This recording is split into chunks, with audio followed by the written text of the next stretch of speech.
वे सभी दोस्तों को नमस्कार, आदाब।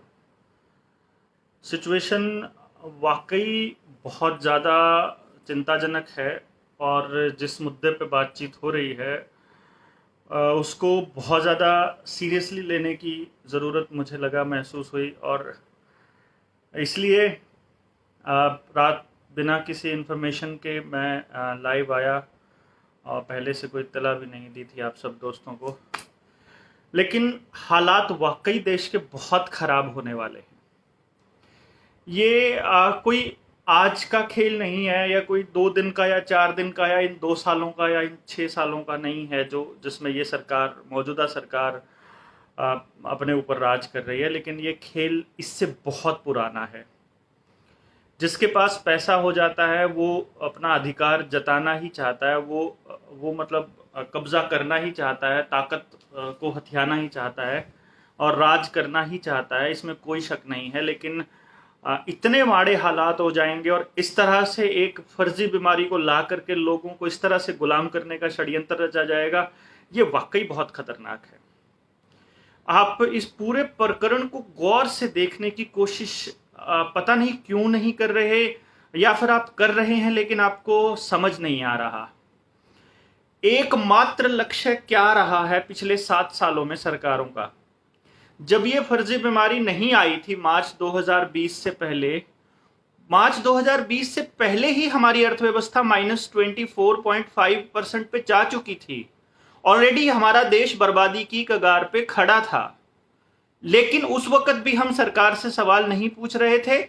आज तो आज तो नौकरियां भी नहीं हैं, कोई उद्योग नहीं चल रहा, हर किसी का जीना मुहाल हो रखा है। आज भी हम लोग सरकारों से सवाल नहीं पूछ रहे हैं।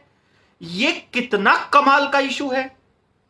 एक ऐसा इस तरह का षड्यंत्र और प्रपंच रचा सरकारों ने कि आपका पैसा किसी भी तरह से 2 जगह चला जाए, या तो बैंकों के अंदर चला जाए या फिर वो चला जाए बड़े उद्योगपतियों के पास, बड़ी बड़ी कंपनियों के पास। आपका पैसा आपके गांव में, आपके आसपास सर्कुलेट ना करे, इसका पूरा इंतजाम किया इन सरकारों ने। और आपको ये चालें समझ में नहीं आई, चाहे वो प्रॉपर्टी के नाम पर हो, चाहे वो ब्रांड के नाम पर हो, चाहे वो दिखावे के नाम पर हो, लाइफस्टाइल के नाम पर हो, किसी भी तरह से गाड़ियां हो, पेट्रोल हो, आपकी ब्रांड हो बड़े बड़े, उन सब का एकमात्र मकसद था कि गांव का पैसा किसी भी तरह से शहर के बड़े बड़े मोटे लाला सेठों के पास चला जाए और आप आपस में वो जो जिंदगी जिया करते थे एक दूसरे के सहयोग से, वो ना जी पाओ। जिंदगी के लिए बहुत जरूरी पैसा कर दिया, नौकरी कर दी। इस चक्कर में किसान ने अपनी औलाद को अपने से दूर भेजना शुरू कर दिया। इस चक्कर में उसने अपने आसपास स्कूल खोलने के लिए कभी भी आवाज नहीं उठाई, बल्कि अपने बच्चे को ही गांव से शहर भेजना शुरू कर दिया। जब इन लोगों ने देखा कि किसान का बच्चा तो बहुत ज्यादा पढ़ने लग गया है, हक मांगने लग गया है, वो सारी बातें समझने लग गया है, तो फिर इस पढ़ाई को इतना महंगा कर दिया। उसके बाद उसका हिस्सा जो है उधर से किसान को कर्जदार बना दिया, छोटे छोटे। आप देखिए 20 लाख रुपया उसके 1 एकड़ की जमीन की वैल्यू है, लेकिन उसको किसान क्रेडिट कार्ड के नाम पर 5 लाख रुपए में गिरवी रख लिया। छोटे छोटे जमींदारों को ट्रैक्टर दे दिए, छोटे छोटे जमींदार, और उधर से डीजल महंगा कर दिया। वो कर्जा ना उतार पाए, इसीलिए उनको इस तरीके से बना दिया कि वो उनको एमएसपी भी नहीं दी, कम से कम उसको न्यूनतम समर्थन मूल्य तो मिल जाए। यहां से बर्बाद करना दूसरी बात है। उसके बाद जब ये देखने लगी सरकारें कि किसान के बच्चे इंटेलिजेंट हो गए हैं, तो फिर इस प्रपंच को आगे बढ़ाने के लिए उन्होंने देखा कि अब इधर से जमीन काबू करनी है, उधर से बच्चों की जिंदगियां बर्बाद करनी है, तो वो कंपनियां बंद कर दी। आपको बहुत ज्यादा समझदारी से काम लेना पड़ेगा। ये कोई खेल, छोटा खेल नहीं है। अगर आपको नहीं समझ में आ रहा है तो मुझे लगता है कि इस वक्त और मुझे गालियां खानी पड़ेंगी अभी, ताकि आने वाले 6 महीनों में जब आपको समझ में आए तब तक सिचुएशन बहुत खराब हो चुकी हो।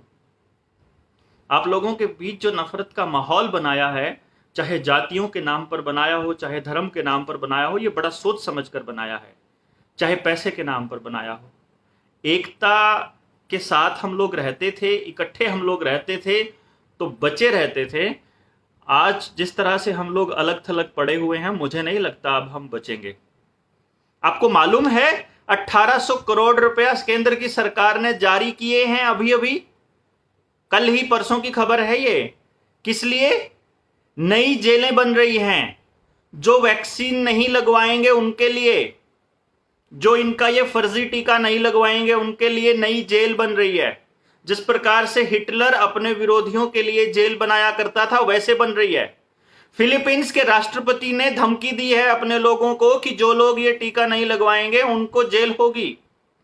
किसी को कुछ समझ में नहीं आ रहा है और धड़ाधड़ लगवाए जा रहे हैं। सरकार से सवाल पूछने की हिम्मत नहीं है।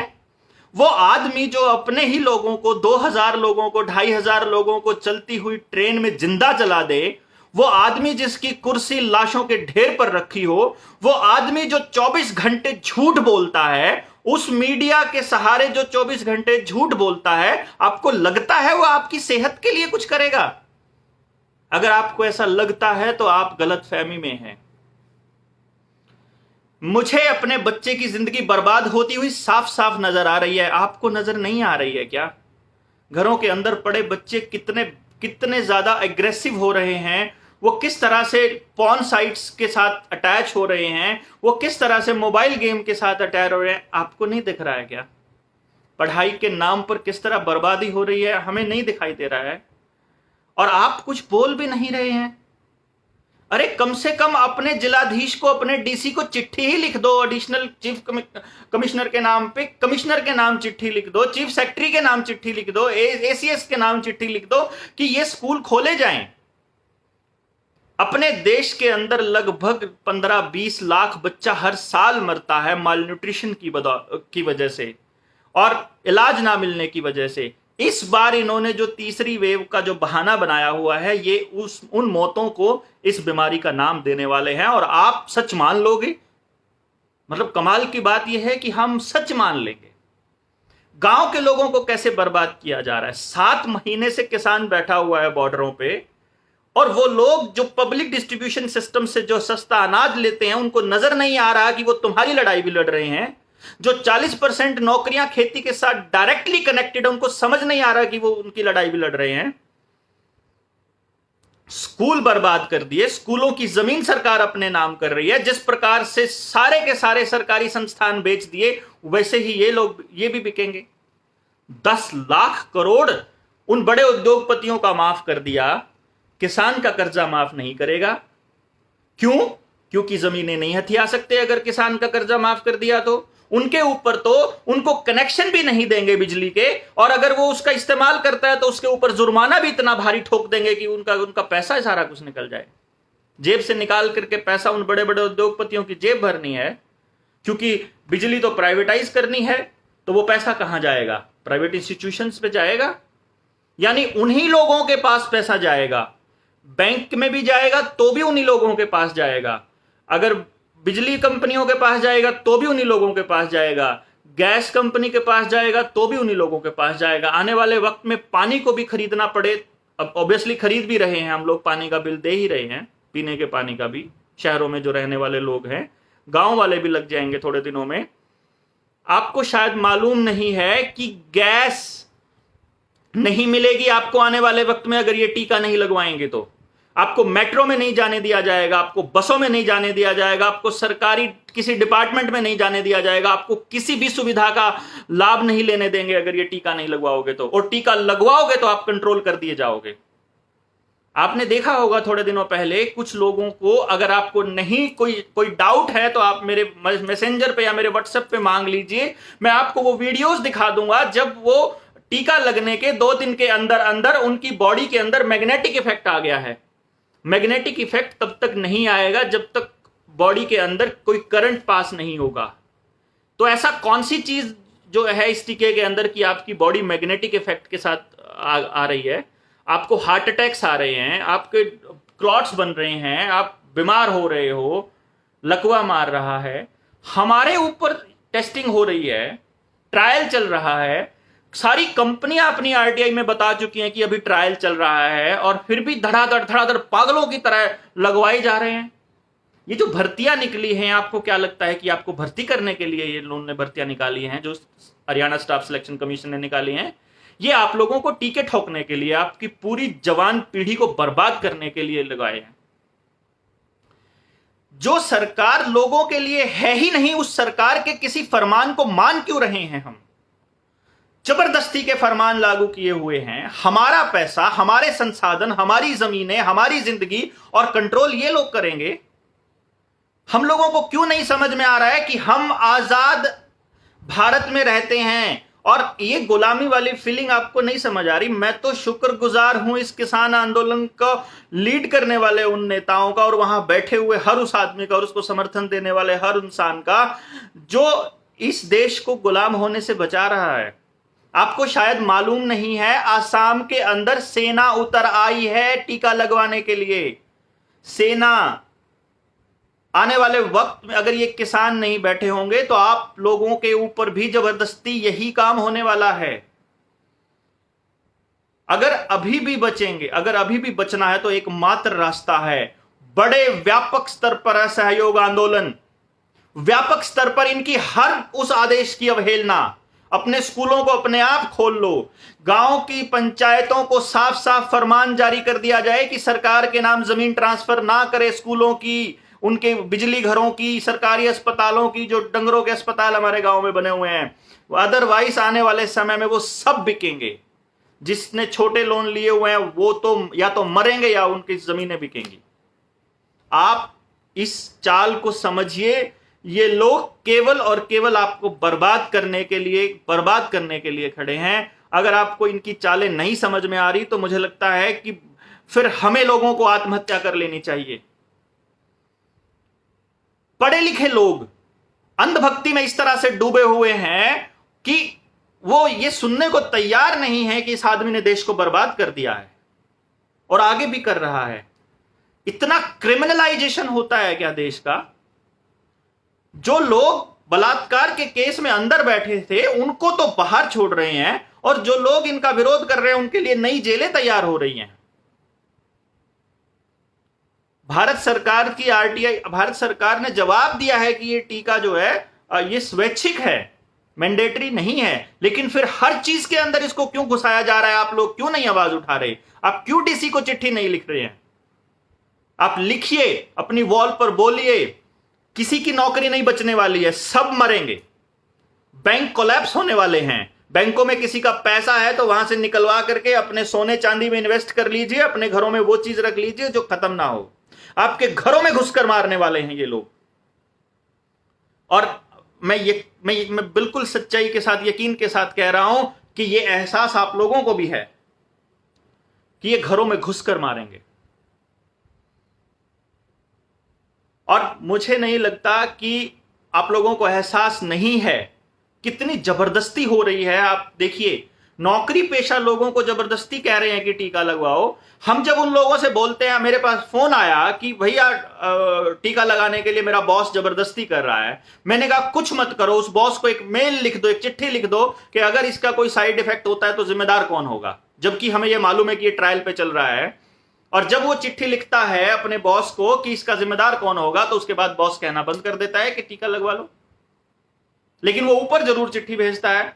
उन लोगों को पॉइंट किया जा रहा है जो सरकार के खिलाफ लिख रहे हैं। अभी अभी हरियाणा सरकार ने एक आदेश जारी किया था अपने डिस्ट्रिक्ट कलेक्टर्स को, कि अपने जो डीपीआरओज हैं उनको, कि जो सरकार के खिलाफ लिख रहे हैं और बोल रहे हैं उनकी सूची दो हमको। जो चैनल्स, जो मीडिया चैनल्स, जो छोटे चैनल्स, सबका गला घोटने वाले हैं ये लोग। आपके लिए आवाज उठाने वाले लोगों को ये मारने वाले हैं। सड़क पर कोई ट्रक वाला उड़ा जाता है हम जैसे लोगों को, या फिर ये पकड़ के जेल में बंद कर दे और आपके पास लाइव या कोई खबर भी ना पहुंचे, तो मुझे तो लगता है कोई समर्थन करने के लिए भी नहीं आएगा फिर तो। लेकिन ये इसलिए नहीं लगे हुए हम कि आप लोग हमारा साथ दीजिए। हम इसलिए लगे हुए हैं क्योंकि हमें अपनी औलादों की जिंदगियां बर्बाद होती हुई साफ साफ नजर आ रही हैं। 1.5 करोड़ बच्चा 12वीं करता है हर साल, 1.5 करोड़ बच्चा, और लगभग इतने ही बच्चे, इससे ज्यादा बच्चे छोटी क्लासेस में हैं। 12वीं क्लास तक अगर 15 क्लासेस मान ली जाएं तो आप मान के चलिए कि करीब करीब 20 करोड़ बच्चा स्कूलों में है। आने वाले पिछले 2 सालों में और आने वाले 2 सालों में और आप देखिए 30 करोड़ जनता पॉपुलेशन को ये कितना बेवकूफ, अंधा और निकम्मा बना चुके होंगे। उधर से उनके मां बाप की नौकरी छीन करके उनको कितना अपाहिज बना चुके होंगे। 85 करोड़ लोगों को घरों में 5 किलो राशन के लिए लाइन में लगा देंगे, जिस प्रकार से पहले बैंकों में लगाया था। हमारा पैसा था, उसको लेने के लिए हमें बैंकों में लाइन में लगा दिया और पुलिस वाले लठ मार रहे थे और हम लोग चुप थे। उसके बाद चाहे फास्टैग की लाइन लगी हो, चाहे दवाइयों की लगी हो, चाहे टीका लगाने वाले की लगी हो, चाहे बेड अस्पतालों में बेड की हो, चाहे किसी भी चीज की हो, आपको लाइनों में लगा के रखा है पिछले 7 सालों से और हमें समझ में नहीं आ रहा है। आज भी अगर आपको यह लगता है कि यह आपके लिए कुछ करने वाला है तो आपकी गलत फहमी है। हम बार बार चेता रहे हैं, हर उस खबर से आपको बता रहे हैं कि यह करने वाला है। मैं अपनी वॉल पर दिन में 10 बार लिखता हूं। कई लोग तो कहते हैं इरिटेट हो जाते हैं हम आपकी खबरों से। अरे भैया, मेरी को कौन सा क्या फर्क पड़ता है? मैं तो आपसे रिलेटेड खबर को शेयर कर रहा हूं। मैं तो यह बता रहा हूं कि नई जेलें बन रही हैं। मैं तो यह बता रहा हूं कि 12 करोड़ नौकरियां जा चुकी हैं। मैं तो यह बता रहा हूं कि सारी छोटी इंडस्ट्री बंद होने वाली है, सिर्फ बड़े घाघ बचेंगे, सिर्फ मुर्गे बचेंगे। वो किसान आंदोलन बचाए हुए है आपको। अगर ये नहीं चल रहा होता तो आज हम लोग इस तरह से प्रोग्राम हो चुके होते कि एक सायरन बजे और सब घरों में दुबक कर भाग जाए। और अभी भी हम लोग इसी दशा में हैं कि आज अगर पुलिस वाले, मैं सड़क के ऊपर देखता हूं कितने गुलाम मानसिकता के लोग 24 घंटे उस मुंह के आगे वो मास्क लगाए रहते हैं जो उनको रोज बीमार कर रहा है। 1.5 साल होने को है और आप लोग वो मास्क लगा के घूम रहे हो। आप लगातार बीमार हो रहे हो, आपका इम्यून सिस्टम खत्म होता जा रहा है, आप बीमार होते जा रहे हो, आपको किया जा रहा है। अदरवाइज एक ऐसे डर के अंदर जो 24 घंटे आपके दिमाग पर हावी रहे, उससे आप खुद आरटीआई में वो लोग बोल रहे हैं कि ऐसा कोई इंडिकेशन नहीं है। मैं अभी आरटीआई पढ़ रहा था थोड़ी देर पहले, वहां पे भारत सरकार ये कह रही है कि हमारे पास ऐसी कोई रिसर्च नहीं है जो ये कहती है कि मास्क किसी भी बीमारी से बचा रहा है हमारे को। उल्टा मास्क से बीमार होते हैं हम लोग और हम पूछ नहीं रहे हैं, हम सवाल नहीं कर रहे हैं किसी से। कल मुझे एक पुलिस वाले ने पकड़ लिया कि आपने मास्क नहीं लगाया हुआ, मैं अकेला अपनी गाड़ी में। उसके 2 दिन पहले मैं करनाल से, यशस्वी की बर्थडे पर जब हम लोग करनाल से वापस आ रहे थे उनको मैं छोड़ने के लिए, तो उसके बाद वो हमको कहते हैं कि पुलिस वाले कि आपने मास्क नहीं लगाया हुआ। कल भी मैंने उनको यही कहा और उस दिन मैं विद फैमिली था, तब भी मैंने यही कहा, मेरी फैमिली है, मैं 24 घंटे इनके साथ बिना मास्क रहता हूं, बंद गाड़ी के अंदर है और मैंने तो आज तक 1.5 साल में नहीं लगाया भैया। वो कहते हैं आपने क्यों नहीं लगाया? मैंने नहीं लगाया, मैं सरकार की खिलाफत में हूं। जब मैं प्रोटेस्ट कर रहा हूं सरकार के खिलाफ, उनके उन आदेशों के खिलाफ, तो मैं नहीं लगाऊंगा। जुर्माना लगेगा, जुर्माना नहीं दूंगा, गिरफ्तारी दूंगा, यहां बैठूंगा धरने पर, गाड़ी इंपाउंड कर सकते हो लेकिन मैं नहीं दूंगा, एक भी पैसा नहीं दूंगा। और उसके बाद उन्होंने मुझे जाने भी दिया। हम लोग विरोध ही नहीं कर रहे हैं, ये तो देख रहे हैं कि कितने लोग गुलाम मानसिकता के हैं जो 24 घंटे गले में, उन्होंने इधर नहीं लगाया हुआ, यहां लगा के रखते हैं, फिर भी वो कह रहे हैं लगाने में क्या हर्ज है। अरे हर्ज क्या, उसका फायदा क्या है? सिर्फ आप सरकार को ये बता रहे हो कि आप आंख बंद करके फॉलो करने वाले लोगों में से हो। मैंने वहां स्टेज से बोला पिंक धरने से कि भैया कम से कम इतना ही बोल दो कि गले में अगर हमने किसान आंदोलन के समर्थन का कुछ डाला हुआ है तो उससे कोई मास्क वगैरह नहीं पूछेगा। मैं ये कहता हूं सरकार के हर आदेश की अवहेलना करने का टाइम है। बड़ा असहयोग आंदोलन चलाने की जरूरत है, बहुत बड़ा। यानी कि आपको बिजली का, अगर ये लोग घरों में आकर के अभी मतलब कोई भी कंप्लेंट कर रहा है किसी के खिलाफ भी और उसके बाद वो मतलब, अभी मैंने रमेश पंघाल भाई हैं अपने तोशाम से, उनकी वीडियो देखी, इतना दर्द झलक रहा था और वो बता रहे थे कि उन तोशाम में जाकर के बिजली वालों ने उनके खेतों के अंदर जाकर के छापे मार मार के उनको चोर साबित करने पे लगे हुए हैं। जो किसान पूरे देश की लड़ाई लड़ रहा है उसको ये लोग चोर साबित करने पे लगे हुए हैं। उन बड़े उद्योगपतियों का सारा कर्जा माफ हो जाएगा और हम लोग अपने ही खेतों के लिए, अरे पूरे देश को अन्न उगा करके दे रहा है किसान, उस बिजली को वो सही कह रहे हैं, वो खा थोड़ी रहे हैं किसान, इस्तेमाल कर रहे हैं। किसके लिए बनाई थी तुम लोगों ने? ये लोगों के लिए ही तो बनाई होगी ना, और उन्हीं को नहीं आप मतलब इस्तेमाल करने दे रहे हो। खाने का भी पैसा देगा वो मतलब पानी का भी पैसा देगा, सीवरेज का भी पैसा दे रहा है, किस किस चीज का पैसा दे रहा है और बदले में क्या मिल रहा है? बच्चों को पढ़ाना भी हमें खुद ही है, इलाज बीमार हो जाए तो उसका इलाज भी हमें ही करवाना है, उस सब कुछ हमें ही करवाना है। हमसे ही 250-250% टैक्स लेकर के आप मतलब पेट्रोल डीजल बेच रहे हो, और उसके बाद वहां पे इतना मतलब चिढ़ाता हुआ हर चौराहे पर तुमने फोटो खींचा हुआ है कि फ्री टीका लगाने के लिए मोगली का धन्यवाद। मतलब शर्म भी नहीं आती है, इतना हरामखोर आदमी है वो, और हम लोग इतने डरपोक हैं कि हम लोग उसके खिलाफ नहीं बोल सकते। इतना ज्यादा वक्त नहीं है हम लोगों के पास। मैं आपको बता दूं, जितने स्पीड से अंतरराष्ट्रीय जो माफिया है, जो बिग फार्मा है, जो बिल गेट्स की गेट्स फाउंडेशन है, जो PHFI है, जो ये लोग मिलकर के जिस तरह से हम लोगों को गुलाम बनाना जिस स्पीड से चला हुआ है, वो इतना आसान नहीं होगा इनसे पार पाना। हम मतलब डॉक्टर तरुण कोठारी, डॉक्टर विश्वरूप चाय चौधरी, आप सबके सामने बता रहे हैं कि भैया हम लोगों ने हजारों लोगों को ठीक कर दिया बिना कोई दवाई दिए और बिना इनको क्वारंटाइन किए हुए। आपको नहीं समझ में आ रहा है? वो लोग हमें बता रहे हैं किस तरह से अभी जो 5G आ रहा है, अब हालांकि 5G के रेडिएशन से क्या होता है क्या नहीं होता है इसका कोई रिसर्च नहीं है, लेकिन यह तय है कि 5G से रोबोटिक सिस्टम जो है वो कंट्रोल होने वाला है। अपने आप से चलने वाली कारें मार्केट के अंदर अवेलेबल हैं, इलाज करने वाले डॉक्टर अवेलेबल हैं, जो पढ़ाना चाहते हैं वो सिलेबस बताने वाले रोबोट्स अवेलेबल हैं। ना इनको टीचर्स की जरूरत पड़ेगी, ना इनको किसी ऑपरेटर की जरूरत पड़ेगी, सब कुछ इंटरनेट से चलेगा, सब कुछ सेंट्रलाइज कंट्रोल्ड होगा। उनको किसी नौकर की जरूरत नहीं है। ये मार्केट यूं ही बर्बाद नहीं की गई है। 3.25 लाख एकड़ जमीन है अकेले बिल गेट्स के पास। पूरी दुनिया को अपने खेतों से खिला सकता है वो। अगर सारा खेत बंजर कर दे और सब कुछ बर्बाद कर दे तो अकेला खिला सकता है बंदा पूरी दुनिया को। आप समझिए क्यों अमेरिका से मंगवाया हुआ गेहूं यहां के किसान से खरीदने से सस्ता पड़ता है? क्योंकि वहां प्रोडक्शन की कॉस्ट नहीं है, और हमारे यहां पर प्रोडक्शन की कॉस्ट इतनी ज्यादा है। हमारे यहां जो चीज, जो टेक्नोलॉजी अब आई है, वो टेक्नोलॉजी 1990s में आ चुकी है। वहां पर हम लोगों को एहसास भी नहीं है कि किस तरीके से वो लोग कंट्रोल कर रहे हैं सब कुछ। सारे इलाज पॉसिबल हैं रोबोट की मदद से। उनको नहीं किसी डॉक्टर की जरूरत, नहीं किसी इंजीनियर की जरूरत, सब कुछ उनके पास अवेलेबल है। और ये 5G लाने का मकसद ही ये है।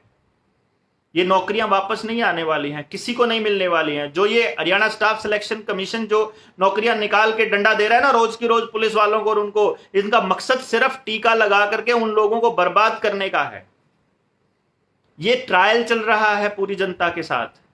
कुछ लोग मरेंगे, कुछ अपाहिज हो जाएंगे, कुछ हार्ट अटैक होगा, किसी को लकवा होगा, किसी को कुछ होगा, और जो लोग बचे रहेंगे उनकी नौकरियां छीन ली जाएंगी, राशन पानी मतलब आप समझिए। मैं देख रहा हूं लोगों के घरों के बाहर पाइपलाइन बिछी हुई है उसकी रसोई गैस की, और मुझे एक आदमी कह रहा है कि सिलेंडर नहीं मिलेगा। अगर आप अपने टीके का सर्टिफिकेट नहीं दिखाएंगे तो सिलेंडर नहीं मिलेगा। यहां तक कि कालाबाजारी, इतनी भी तानाशाही चल रही है, और हम लोग उनके साथ नहीं खड़े हैं। ये बहुत बड़ा दुख का विषय है। अरे घर से नहीं निकल सकते, कम से कम लिख लीजिए अपनी वॉल पर कि सरकार ये ज्यादती कर रही है। कम से कम इन लोगों को पता लगे कि लोग खिलाफत कर रहे हैं। हम लोग आज भी शर्माए हुए हैं, आज भी डरे हुए हैं, तो कल को जब अपने ही घरों के अंदर हम लोग आपस में लड़के मरने वाले हैं। आपको कम से कम सर्वाइवल इंस्टिंक्ट तो अपने बच्चों को सिखानी पड़ेंगी अब आने वाले वक्त में, क्योंकि अगर नहीं बोले तो ये तय है कि हम लोग गुलाम होने जा रहे हैं। सब कुछ इंटरनेट बेस्ड है। आपके बैंक अकाउंट, आपका पैन, आपकी प्रॉपर्टी, आपका सब कुछ एक नंबर के साथ अटैच हो चुका है। उनको एक बटन क्लिक करना है और आप सब जाम। जिस दिन ये बैंक कोलैप्स होंगे आपका सारा पैसा लुट जाएगा और आप कहीं के नहीं रहोगे। वो प्रॉपर्टीज इनको एक बार बटन दबाना और सीज करनी है, क्योंकि वो ये मान चुके हैं कि इस देश के अंदर गुलाम रहते हैं। जो 1947 से पहले की गुलाम मानसिकता वाले लोग आज भी जिंदा हैं। उन्होंने अपनी औलादों को सिर्फ गुलाम रहना ही सिखाया है, आजादी से सोच सिखाई ही नहीं, क्योंकि हमारी पेरेंटिंग में ही शामिल नहीं है। हमारी परवरिश के अंदर ही गुलामी है कि बच्चा अपने बाप के विचारों से असहमत हो तो वो सवाल नहीं उठा सकता, वो अपने टीचर से सहमत नहीं है तो वो सवाल नहीं उठा सकता। हमारी हमारी परवरिश और हमारी एजुकेशन के अंदर गुलामी है। हम लोगों ने अपनी औलादों को तैयार किया हुआ है गुलाम रहने के लिए, कि सरकार कह रही है, पुलिस कह रही है तो वो करना ही है, चाहे वो आपके भले में हो, चाहे वो आपके बुरे में हो, चाहे आपका सत्यानाश क्यों ना हो रहा हो। ये मत सोचिए कि दिल्ली के अंदर बहुत सारे किसान बैठे हुए तो आपको जरूरत नहीं है वहां जाने की। ये मत सोचिए कि आदमी बोल रहा है तो हमें बोलने की जरूरत नहीं है। आप मैक्सिमम लोगों तक आप अपनी बातों को पहुंचाइए, आप बताइए अपने डर को, अपनी उन बातों को जो मुझे लग रहा है, जो मुझे दिख रहा है। पता नहीं आपको क्यों नहीं दिख रहा। मैं जब स्कूल में टीचर था, सरकारी स्कूल में टीचर था, तो मैं अपने साथ के टीचर्स को यह कहा करता था कि भैया हम बच्चों के लिए तो आवाज उठा ही नहीं रहे हैं। आने वाले वक्त में अगर मान लो कल को ये प्राइवेट स्कूलों को एडमिशन देने लग गए तो उस वक्त वो मुझे कहते थे कि क्या बात करते हो, प्राइवेट को क्यों देंगे ये। तब मैं ये कहता था कि क्योंकि इनको यहां पर महंगा पड़ता है, प्राइवेट स्कूल को अगर ये खर्चा दे देंगे उनकी फीस का तो सस्ता पड़ेगा। और आज वो हुआ 134 से बाद में आया। मुझे ये दिख गया कि वहां नौकरी करने वाला गुलाम ही करेगा, और गुलाम जो है वो शिक्षक तो नहीं हो सकता। मेरा यह मानना है कि टीचर क्रांतिकारी होना चाहिए। मेरा यह मानना है कि टीचर एक ऐसा शख्स होना चाहिए जो समाज को राह दिखाए, जो उनको आजाद रहना सिखाए, जो बताए कि गलत क्या है और सही क्या है। हमारे आज के टीचर्स ही इतने डरपोक हैं कि वही आवाज नहीं उठा रहे हैं। उनके स्कूल बंद पड़े हैं, सरकार उनको अपने नाम करने पे तुली हुई है, सरकार उनको बेचने पे तुली हुई है, और वो टीचर्स कुछ बोल भी नहीं रहे हैं। कितनी भयानक स्थिति है, आप समझ नहीं रहे हैं। आपका एक डिपार्टमेंट तो ऐसा हो जो ठीक से चल रहा हो। हर डिपार्टमेंट के हर कर्मचारी के ऊपर डबल लोड है, हर डिपार्टमेंट के हर कर्मचारी पे डबल लोड है, लेकिन हम चुप हैं। सारी मार्केट खत्म है क्योंकि मार्केट एसोसिएशन के प्रधान बीजेपी से हैं। रेजिडेंट वेलफेयर एसोसिएशन पे कुछ नहीं हो रहा है क्योंकि उनके प्रधान बीजेपी से हैं, और वो बीजेपी से इसलिए उनको, उनके बच्चों की भी जिंदगियां बर्बाद हो रही हैं जो बीजेपी से हैं। बच्चे वो भी नहीं हुए हैं, लेकिन उनकी इतनी औकात नहीं है, उनको इतनी समझ ही नहीं है कि वो समाज के लिए बोल ले। क्योंकि बीजेपी और संघ में कौन आदमी जाते हैं? जो समाज के तिरस्कृत लोग थे, वो लोग यहां जाकर के गए थे, वहां उनको इज्जत मिल गई, अब वो वहां अब राज कर रहे हैं। उनको लग रहा है कि वो राज कर रहे हैं, कर तो वो भी गुलामी ही रहे हैं। राज तो आज दो ही आदमी कर रहे हैं, एक वो नरभक्षी और एक वो तड़ीपार। बाकी सब तो गुलामी कर रहे हैं, और हम लोग गुलाम होने के लिए तैयार हो रहे हैं। मुझे ऐसा लगता है। आप को मैं आने वाले मैं लिखता रहता हूं, वो जो शेयर करता हूं उसका मकसद कहीं उसके डेप्थ में कहीं कुछ चालबाजी हो, वो आपको बताना होता है। और आप मेरी वॉल पर नीचे जाएंगे, आपको वो चीजें मिल जाएंगी कि कैसे मतलब मौसम कंट्रोल हो रहा है, किस तरह से क्लाइमेट लॉकडाउन आने वाला है, किस तरह से इकोनॉमिक लॉकडाउन आने वाला है, किस तरह से सोशल लॉकडाउन तो ऑलरेडी चल ही रहा है हमारे देश के अंदर। ये किसान अगर बिना जीते उठ गए, जिसकी ये तैयारी कर रहे हैं, किसी भी तरह से गांव के अंदर जातियों का झगड़ा करवा करके, आज मेरे पास एक ग्रुप के अंदर व्हाट्सएप आया कि फलाने गांव के अंदर शमशान घाट में वो लोग नहीं करने दे रहे हैं, हम भी किसान आंदोलन का समर्थन नहीं करेंगे, जितने भी अनुसूचित जाति के लोग हैं सारे भागाओ वहां से। वो तो वहां उन लोगों ने उनकी बताया कि तुम लोग इस नफरत भरी राजनीति के ही खिलाड़ी हो, हमें पता है, और वो चली नहीं उनकी। लेकिन ये लोग पूरी कोशिश कर रहे हैं हर झगड़े को, हर बात को जातीय रंग देने का। किसी भी तरह से कोई भी गलत काम, मतलब देश के अंदर लोग मर रहे हैं उसकी जिम्मेदारी प्रधानमंत्री नहीं ले रहा है, लेकिन अगर किसान आंदोलन में या उसके आसपास कुछ हो जा रहा है तो उसकी जिम्मेदारी किसानों की है। ये कमाल की बात हो रही है, और हम कुछ भी नहीं बोल रहे हैं। ये उससे भी कमाल की बात है। देखो, वो दिन नहीं रहे कि आपके बच्चे को इस देश के अंदर जगह नहीं मिलेगी तो आप उसे विदेश भेज देंगे। विदेशों में भी यही हाल है, बर्बादी वहां भी इससे भी स्पीड से चल रही है, क्योंकि जो लोग कंट्रोल करने की कोशिश में हैं उन लोगों को बर्बाद, वो लोग सिर्फ लोगों को बर्बाद करके ही राज कर सकते हैं। शहरों पे राज करना आज भी बहुत आसान है, गांव अंग्रेजों के टाइम भी गुलाम नहीं थे। आज ये मौका है कि गांव मीटिंग्स करें, बैठे और चर्चा करें, सरकार के किसी नुमाइंदे को गांव में नहीं घुसने देंगे। ये एक फरमान जारी कर दिया जाए कि कोई आदेश का पालन नहीं होगा, असहयोग आंदोलन होगा और हम लोग लड़ेंगे और किसानों के साथ दूसरे जो लोग हैं जो नहीं आ पाए हैं, जिनको ये लगता है कि किसान आंदोलन सिर्फ किसानों के लिए है, उनको ये बताइए कि ये उनके लिए नहीं है, ये सबके लिए है। ये जीतना बहुत जरूरी है। मास्क के खिलाफ जीतना बहुत जरूरी है। इस टीके के खिलाफ जीतना बहुत जरूरी है। आपकी आने वाली पीढ़ियों को अगर नपुंसक होने से बचाना है, अगर उनको बीमार होकर के मरते हुए देखने से बचाना है। आपने पढ़ा होगा, मेरे ख्याल से शायद आपने अखबार पढ़ते होंगे, क्योंकि मेरे पास तो खबर आई दूसरे एंगल से है, लेकिन मैं आपको बता दूं कि तीसरी डोज लगानी पड़ेगी, ये खबर आ चुकी है ऑलरेडी।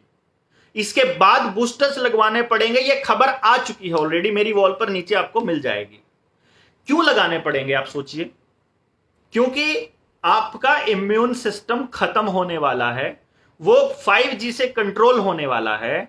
आपको जैसे कहा जाएगा आप वो नहीं करोगे तो आप वहीं से कंट्रोल किए जा सकते हो, क्योंकि आपकी गैस सरकार के हाथ में है, या प्राइवेट कंपनी कह लो, पेट्रोल डीजल भी सरकार के हाथ में है, राशन बचा है सिर्फ सरकार के हाथ में जाने से, वो ये किसानों के कानून कर रहे हैं ये काम। जैसे ही खाना काबू में हुआ वैसे ही सब खत्म। फिर पानी भी सरकार के पास बटन है कि वो बटन दबाएंगे तो पानी आएगा गांव में, वो बटन नहीं दबाएंगे तो नहीं आएगा। बिजली भी प्राइवेट कंपनियों के हाथों में है। स्कूल और सिस्टम और हेल्थ का तो खेल ही छोड़ दीजिए। तो आपके बच्चों को क्या मिल रहा है? आपको नहीं दिखाई दे रहा? बर्बादी, बर्बादी और बर्बादी के अलावा अगर आपके बच्चों को कुछ हो रहा हो, कुछ मिल रहा हो तो हमें बताइए। और अगर आप सोचते हैं कि ऑनलाइन एजुकेशन में आपके बच्चे पढ़ रहे हैं या कुछ हासिल कर रहे हैं, तो मैं आपको बता दूं वहां भी आपके हिस्से में सिर्फ बर्बादी ही आ रही है। मैं नहीं समझता कि हमने लगभग हर मुद्दे पर बोल करके हर जगह हर टाइम बताया है, पर क्योंकि बोलने वाले लोगों की संख्या बहुत कम है, क्योंकि इनको समझने वाले लोगों की संख्या बहुत कम है। आज से साल पहले जब मैं बताया करता था तो भी हंसी लगती थी। 2014-15 में जब नोटबंदी हुई, मैंने कहा ये आने वाले वक्त में देश की इकोनॉमी को जानबूझकर बर्बाद करने का प्लान है। लोग कहते थे कि तू तो देशद्रोही है, तू तो मोदी का विरोधी है। अरे भैया, मेरा कुछ क्या बिगाड़ा है उसने बंदे ने यार? मेरा कुछ पर्सनली थोड़ा लेके बैठा, लेकिन मैं तो अपने बच्चे को देख रहा हूं ना। सरकारी कर्मचारियों को खुलकर आना होगा सामने, और कोई रास्ता नहीं बचा है। जो पुलिस वाले हैं, पुलिस वाले तो गुलाम हैं, उनको तो ट्रेनिंग में ही गुलामी की ट्रेनिंग दी जाती है, वो तो कुछ भी नहीं बोलेंगे। बाकी सेना आ रही है। हाँ, एक और चीज आपको बताना भूल गया, जैसे बैकडोर एंट्री आईएएस ऑफिसर की थी ना, वैसे ही बैकडोर एंट्री करी है आर्मी के अंदर। शायद आपको एक साल पहले की वो खबर याद नहीं होगी, या गूगल सर्च कर लीजिएगा। आर्मी के अंदर वॉलंटियर्स मांगे हैं। मोगली जी ने आर्मी में वॉलंटियर्स मांगे थे कि कोई अगर 3 साल के लिए सेना में भर्ती होना चाहे वॉलंटियरली बिना तनख्वाह के, तो हम रोटी रोटी में आपको हथियार चलाना सिखाएंगे, आपको इस सेना की ट्रेनिंग देंगे। वो अब होने वाला है, क्योंकि 2024 के अंदर चुनाव हैं। चुनाव लोगों को मालूम है कि इसको लठ लगने वाले हैं। साहेब ने अपना अंडरग्राउंड जो बंकर बना लिए हैं, जिसको ये बना रहा है सेंट्रल विस्टा के नाम पर। आर्मी के अंदर भर्ती कर रहा है उन लोगों को जिनके ऊपर ऑलरेडी दंगेबाज होने का सर्टिफिकेट है, जो इनके सपोर्टिंग जो ये वाहिनी पाहिनी और वो दल बना रखे हैं, जो ये सारे गुंडों के दल हैं, सबको पता है। कोई नाम के पीछे सेना लगा रहा है, कोई दल लगा रहा है। उन लोगों को अब आर्मी में भर्ती करेंगे, उनके हाथों में बंदूक देंगे और आपकी औलादों को और आपको गोली मारेंगे। और ये अब बता रहा हूं, अगर अभी खिलाफत नहीं करी, अगर अभी सड़कों पर नहीं उतरे, तो आप साल के अंदर देख लीजिएगा फिर क्या हाल होने वाला है। ये नौकरियां जाएंगी, ये आज नहीं 4 साल पहले बोले थे हम। ये सब बर्बाद होंगे। किसानी को क्यों बर्बाद किया जा रहा है, हम लोगों को किस तरह से सत्यानाश किया जा रहा है प्लान्ड तरीके से, ये बोलते आ रहे हैं हम लोग लगातार। पर चूंकि लोगों को लगा, मैं 2018 में लोगों को जगाने चला अपने गांव के आसपास, वहां के लोगों ने बोला ये तो चुनाव लड़ेगा 19 में। भैया हम नहीं लड़ेंगे, लो हम नहीं आएंगे, हम किसी और गांव में जाके जगा लेंगे लोगों को। क्या चुनाव लड़ना ही एकमात्र मकसद हो गया क्या जिंदगी का? मतलब बोलने का मतलब ये हो गया क्या सिंपली? अरे हम आपको ये भी तो बता सकते हैं ना कि क्या सही है क्या गलत, और उसके बाद डिसीजन लेके आप अपने आसपास के लोगों को, अच्छे लोगों को चुन लीजिए ना। लेकिन एनी हाउ जो भी है, मैं ये समझता हूं कि आप लोगों, बाकी लोगों तक पहुंचानी चाहिए ये बात। आप अपने लोगों को बोलिए कि इसको सुनिए, बताइए लोगों को, अपने लोगों को समझाइए, जितना हो सके किसानों के साथ आइए, जितना हो सके इस लड़ाई को मजबूत कीजिए। अपने डीसी को चिट्ठी लिखिए, अपनी सरकारों को लिखिए कि हमें मालूम है कि गलती हो रही है। आप उन सरकारों को बोलिए ना कि हमें मालूम है कि तुम गड़बड़ कर रहे हो, क्योंकि उनको ऐसा लगता है कि आपको समझ नहीं आ रहा है। आप बोलेंगे तो उनको पता लगेगा, तो ये थोड़ा डिले हो जाएगा, और 20-30 साल डिले हो जाएगा ये गुलामी वाला तंत्र। तब तक हम लोग अपने आसपास के अच्छे लोगों को चुन लेंगे हमारे लिए बोलने के लिए, कोई पॉलिसी बनाने के लिए।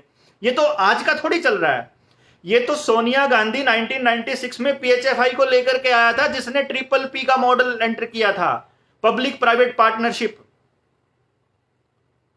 जिसका मकसद हमारे देश की इकोनॉमी को खोखला करना था। किस तरह से प्राइवेट कंपनियों को पैसा दिया गया सरकार के तंत्रों में घुसा करके, ये वो प्लान था पूरा का पूरा।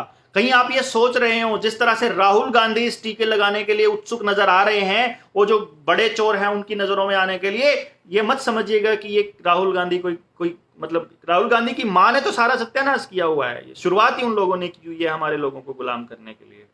आप जब तक अपनी आजादी को बचाने के लिए बाहर नहीं निकलेंगे घर से, तब तक कुछ भी नहीं होगा, क्योंकि आपकी जिंदगी स्टेक पर है, आपके बच्चों की जिंदगी स्टेक पर है, आपकी आजादी स्टेक पर है।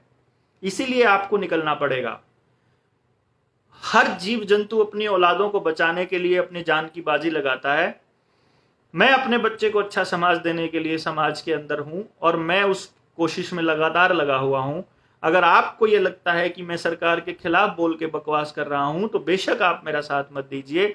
लेकिन अगर आपको यह लगता है कि आपकी भी औलादों के लिए बोल रहा हूं, तो और आगे बोलिए, लोगों को बताइए, सरकारों को चिट्ठियां लिखिए और कहिए कि हमें मालूम है आप ये षड्यंत्र रच रहे हैं। और जो लोग इसमें डीसी भी कम नहीं है, संघियों के गुलाम है। हाँ हैं गुलाम, लेकिन उनको जो आप चिट्ठी लिखोगे उनको वो सरकारों को पहुंचानी पड़ती हैं, और वो सरकारों को पहुंचानी पड़ती हैं तो इसलिए सरकार उनको ये देखती है। सरकार को ये मालूम होता है कि समाज में अगर 100 आदमियों को मालूम है आपकी सच्चाई, तो लिखने की हिम्मत एक ही आदमी लगवा पाएगा। आप लोगों टीके के खिलाफ विरोध में खड़े होइए, गांव में घुसने मत दीजिए इन गंदे लोगों को। और मैं सोच रहा था कि बहुत मतलब ये थोड़ा सा मौसम जो है, ये थोड़ा बहुत ज़्यादा गर्मी होती है, कहीं ऐसा ना हो कि गर्मी में सड़क पर ही पड़े रहें हम लोग झुलस के। और साइकिल पे निकलने का प्लान था। साइकिल पे निकलने का प्लान सिर्फ इसलिए है कि ज़्यादा लोगों से बात हो सकेगी, पर अब मुझे नहीं लगता कि साइकिल पे निकलना वाइज होगा। ये लोग उड़ा भी सकते हैं अपने को, तो वैसे ही पंगा ले लिया। चौटाला साहब वाले केस में भी वो याचिका दायर करके चौटाला साहब वालों से भी पंगा ले लिया। अब पता नहीं क्या सही है क्या गलत है, लेकिन जो गलत लगता है हम उनसे पंगे ले लेते हैं, और फिर लोगों को लगता है कि पता नहीं क्या लगता है। लेकिन आप अपने गांव में भी सभा कर सकते हैं, 15-20 लोगों को, 50 लोगों को, 30 लोगों को, चाहे किसी को भी इकट्ठा कीजिए, हम बताने के लिए आएंगे, उनको पूरा खेल समझाने के लिए आएंगे। आप शहर में रहते हैं तो अपनी कॉलोनी में, अपनी आसपास के लोगों को बोलिए, हम 24 घंटे इसी काम पर हैं। आप इसमें प्रयास जारी रखिए, लोग जागेंगे, लोग बोलेंगे, तो यकीनन हम लोग फिर से दोबारा से इस लड़ाई को जीतेंगे।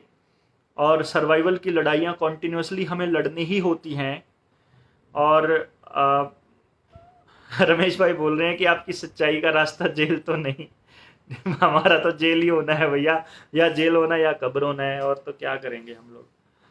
हम जैसे लोगों को तो आखिर तक गालियाँ ही खानी होती हैं, वरना बहुत आसान है सरकार की गोद में बैठ करके और ऐश करना, बहुत आसान है।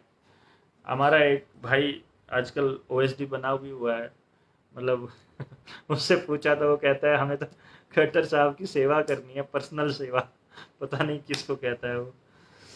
वैक्सीन ड्राइव बंद करवानी है जल्द से जल्द। हाँ रॉबिन भाई, बहुत जल्दी ज़रूरत है, इस ड्राइव को बंद करवाना बहुत ज़्यादा ज़रूरी है। नहीं तो ये वेव तीसरी के बाद चौथी, चौथी के बाद पांचवी, पांचवी के बाद छठी, जैसे आप देखिए एक तबके का जो आदमी खिलाफत करेगा ना, ये समझ लीजिए उससे वाहियात गंदा आदमी राजनीति में नहीं हो सकता। या जो एक तबके का समर्थन करेगा, वो चाहे किसी एक गांव के लिए बोले, चाहे वो किसी एक तबके के लिए बोले, चाहे वो अपनी जात के लिए बोले, चाहे वो अपने धर्म के लिए बोले। क्योंकि अगर करना होगा, देखिए अगर आप अच्छा करना चाहते हैं तो सबके भले में ही आपकी भलाई है, और अगर आप किसी एक भी बंदे का बुरा करना चाहते हो तो इसका मतलब फिर वो समाज का सबसे गंदा आदमी है, अगर वो किसी की भी खिलाफत कर रहा है। तबके की, सरकार के खिलाफत करना, गलत की खिलाफत करना, अब गलत क्या है? गलती अब सरकार जो कर रही है हम लोगों के साथ, वो जाति कर रही है। हमें कर्मचारियों का भी साथ देना होगा, हमें हर कर्मचारी का आप देखिए बैंकों के अंदर वर्कलोड बढ़ा हुआ है, क्लरिकल में वर्कलोड बढ़ा हुआ है, अस्पतालों में डॉक्टर्स के ऊपर बढ़ा हुआ है, स्कूलों के अंदर टीचर्स के ऊपर बढ़ा हुआ है। एक भी डिपार्टमेंट, रेलवे हो, चाहे डाकखाना हो, चाहे कोई भी डिपार्टमेंट हो, हर डिपार्टमेंट को बर्बाद करने के लिए जो कर्मचारी रिटायर हो गए उनकी जगह दूसरे कर्मचारी नहीं लाए गए, और उनका वर्कलोड उनके ऊपर लाद दिया गया। और ये हालात आज से नहीं, पिछले 7 सालों से कॉन्टिन्यूअसली है, और ऊपर से बेचने की तैयारी चल रही है। तो इसलिए मुद्दों का विरोध कर सकते हैं हम लोग, हम किसी एक ऐसे इंसान का विरोध करने में कोई बुराई नहीं है जो ऑलरेडी हमारे ऊपर राज कर रहा है, और जिसको जो स्टेक होल्डर है। खट्टर हमारे लिए नीतियां बनाने के लिए बिठाया गया था, लेकिन वो तो बर्बाद कर रहा है, उसके सारे मंत्री बर्बादी के रास्ते पर हैं। तो हमें उनका विरोध करना होगा, हमें वो जताना भी होगा, हमें बताना होगा कि लोग आपको समझ रहे हैं, ये वेव कुछ नहीं है, कुछ भी नहीं है। अब तो समझ आ ही रहा है ना, तो कम से कम ये जो मास्क वाला ड्रामा है इसी की खिलाफत कर लीजिए।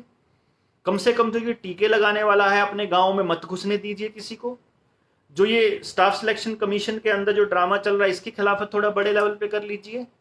और खिलाफत नहीं करेंगे तो इनको लगेगा अपना देश आज भी गुलाम होने में सबसे आखिर में आएगा, अगर हम लोग बोलने लग जाएंगे तो। क्योंकि जनता बहुत ज्यादा है, लोग बहुत ज्यादा हैं, और आज किसान आंदोलन रोज पोल खोल रहा है इनकी फर्जी बीमारी की। अभी तक तो आ चुकी होती तीसरी वेव, ये तो आई ही इसलिए नहीं क्योंकि किसान बैठे हुए हैं वहां पर। ये लोग जाल बिछा रहे हैं कि किस तरह से हम लोग ये साबित करने कि इस वेव आने में किसानों का बड़ा रोल है। लेकिन किसान रोज की रोज इसकी पोल खोल रहे हैं, और मैं उम्मीद करूंगा कि आप लोग जोर शोर से किसानों का भी साथ देंगे, अपने आसपास के लोगों को भी साथ देंगे। मैंने जो आपको बताया कि हम गांव में आकर के जगाएंगे, तो हम साथ में हम ये भी बताएंगे कि आत्मनिर्भर जो गांव है वो कैसे बनेगा, ताकि हमें सरकारों की जरूरत ना हो, हम लोग अपने 5G अपने गांव में बना सकें, ताकि हम अपना खाने का, अपने पानी का, अपने रसोई का कंट्रोल कहीं ना दें। पैसा आप बैंकों से निकलवा लीजिए जितना जल्दी हो, वरना बैंक क्लैश होने वाले हैं। डिजिटल जो एक मतलब करेंसी आने वाली है, डिजिटल करेंसी जिसको बोले हैं पूरे वर्ल्ड लेवल पे, और वो तभी पॉसिबल है जब देश बर्बाद हो, जब इकोनॉमी बर्बाद हो, जब पूरे के पूरे बैंक जो है वो क्लैश कर जाएं। इसीलिए आपका पैसा बड़े बड़े उद्योगपतियों के कर्जे माफ करने में इस्तेमाल किया गया है, इसीलिए आपकी नौकरियां खत्म करी गई हैं, इसीलिए ये जो हाईवेज के ऊपर जो इन्होंने कानून बनाए हैं कि छोटे ढाबे बर्बाद हो जाएं, उसको पूरी तरह से बंद करने का जो ऐलान किया है वो इसीलिए करा है। वो कानून इसीलिए लाए गए हैं कि छोटा जो आदमी है, छोटा इन द सेंस छोटा जो व्यापारी है, छोटा जो जमींदार है, छोटा किसान है, छोटा दुकानदार है, छोटा जिसके पास थोड़ा पैसा है, वो टोटली बर्बाद होकर के उसी लाइन में खड़ा हो जाए जिसमें वो 85 करोड़ लोग बैठे हैं 5 किलो अनाज और 5 किलो दाल के लिए भीख मांगते हुए नजर आए।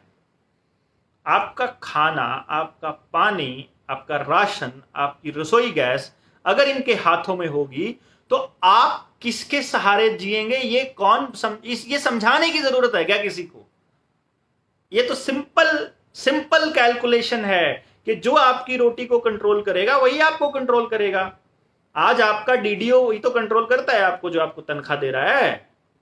जो नहीं दे रहा है उसका क्या बस चलेगा अपने ऊपर। तो ये बहुत सिंपल कैलकुलेशंस हैं।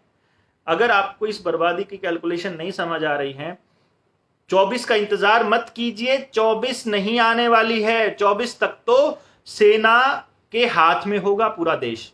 आसाम में आ चुका है, उसकी खिलाफत कीजिए, उसके खिलाफ में बोलिए कि तुम सेना को ला करके लोगों को जबरदस्ती टीके लगा रहे हो, क्योंकि उन लोगों को वैसे ही उस पता नहीं किस के यहाँ तो नक्सली रहते हैं, यहाँ तो उसके नाम पर उनको वैसे अलग थलग कर दिया गया है।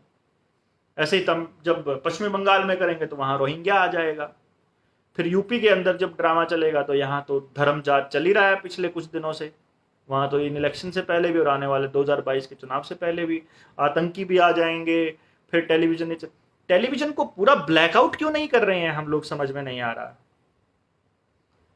मुहिम चलाने की जरूरत है। एक एक घर को यह समझाने की जरूरत है कि अगर अपने बच्चों की जिंदगियों को चाहते हो कि आने वाले वक्त में वो आजाद भारत में सांस लें, तो टेलीविजन का, मीडिया के हर स्रोत का बहिष्कार किया जाए टोटली, और एक अपने लोगों के थ्रू ही समझा जाए बस कि हो क्या रहा है।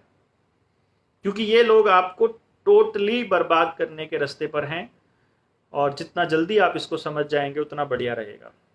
अभी अगर किसी ने कुछ बोला है तो मैं उनके कुछ जवाब दे देता हूं, अगर किसी के सवाल हैं तो, और अदरवाइज़ फिर मैं तो जो कहना था आज के लिए तो मैंने कह दिया।